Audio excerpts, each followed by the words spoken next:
कैसा है तू और हमारा देश कैसा है? वैसा ही जैसा आप छोड़ के गए थे।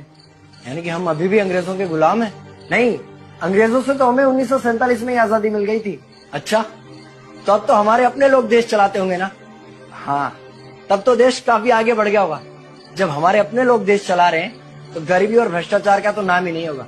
सबको बराबर हक दिया जाता होगा, किसानों और मजदूरों का अच्छा ध्यान रखा जाता होगा ना? नहीं, ऐसा तो कुछ नहीं है। तो कैसा है बताना मुझे।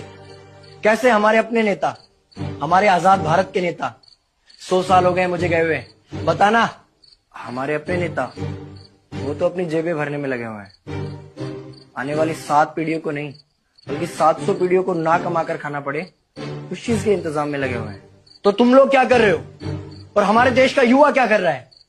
हम लोग तो इंस्टाग्राम पर रील्स देखने में बिजी हैं। यानी कि हमारी कुर्बानी का देश के लोगों पर कोई असर नहीं पड़ा। देश के लोगों में कोई देशभक्ति नहीं, कोई देश प्रेम नहीं। नहीं, ऐसा नहीं है। आपके लिए और देश के लिए बहुत प्रेम है भारत के लोगों के दिलों में। हर 15 अगस्त और 26 जनवरी को तिरंगा फहराते हैं, पूरे जोश के साथ भारत माता की जय बोलते हैं और आपकी डीपी भी लगाते हैं। और भारत और पाकिस्तान के क्रिकेट मैच के दौरान तो हमारी देशभक्ति पीक पर होती है। तुम इसे देशभक्ति समझते हो?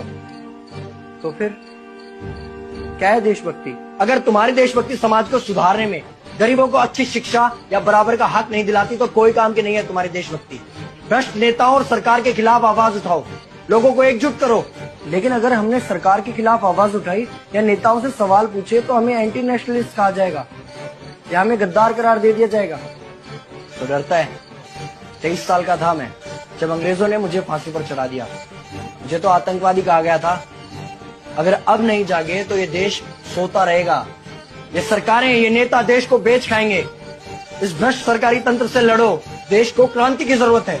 क्रांति यानी कि हमें हथियार उठाने होंगे, बंदूकें उठानी होंगी जैसे आपने उठाई थी। नहीं, हमारी क्रांति विचारों की थी। जब अंग्रेजी हुकूमत ने हमारी आवाज नहीं सुनी तो हमने और जोर से आवाज लगाई और अपने विचार रखे।